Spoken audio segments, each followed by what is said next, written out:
Meanwhile, another Russian partner is in the headlines. I'm talking about North Korea. Their supreme leader, Jong has issued a statement of support for Russia and President Vladimir Putin. North Korean state media published the message earlier today. Let me quote from what it says. Justice is sure to win, and the Russian people will continue to add glory to the history of victory.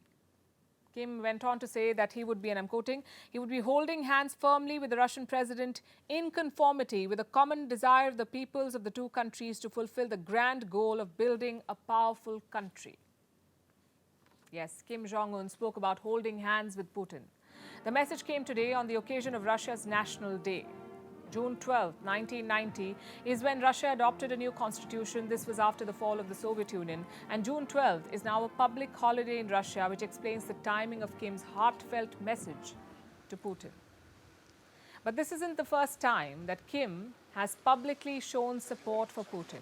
He's been firmly in Putin's camp since Russia invaded Ukraine last year. He has continuously blamed the West. He accuses them of forcing Russia's hand. When the war began last February, this is what North Korea said, and I'm quoting again, "The root cause of the Ukraine crisis totally lies in the hegemonic policy of the US and the West, which enforce themselves in high-handedness and abuse of power against other countries." So Kim's latest tribute to Putin is a continuation of the same stand. This time, though, he did not mention the war. He praised what he called Putin's correct decision and guidance against hostile forces. Now, you may wonder, why such a show of support?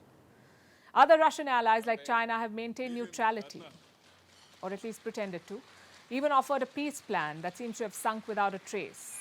But North Korea is not talking peace. It is only professing its support for Russia.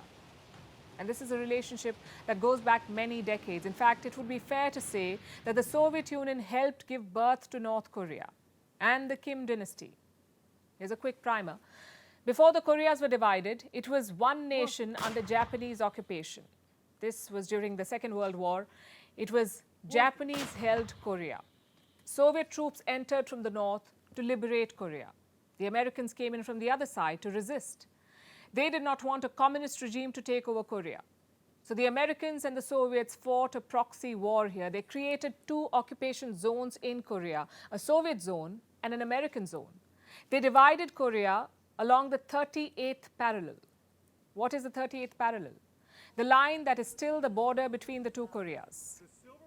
There were plans for reunification, but Moscow and Washington did not trust each other, so each installed their own governor in Korea. Do you know who is North Korea's governor? Kim Il-sung, the grandfather of the current leader, Kim Jong-un. So the relationship is old, and both sides have maintained it.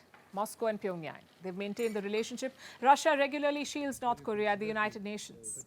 It has resisted Western sanctions against Pyongyang, and the North does face a lot of sanctions, mostly over their nuclear and ballistic missile programs. Moscow also has trade and humanitarian ties with North Korea. In March, the US reported that Russia was sending food to Pyongyang. This is March this year. North Korea suffered a devastating drought last year, and a major food crisis has followed. In recent years, in fact, Pyongyang has also been dependent on China for food imports, but of late, China has not been of much help. It was restricting food exports because of the Wuhan virus. So instead of Beijing, this time Moscow decided to help. And this may seem like a generous humanitarian move, but experts say this was a quid pro quo. That in exchange for food, North Korea gave weapons to Russia, missiles to help in the ongoing war. North Korea, of course, has denied all of this, but there's no doubt that its links to Russia run deep.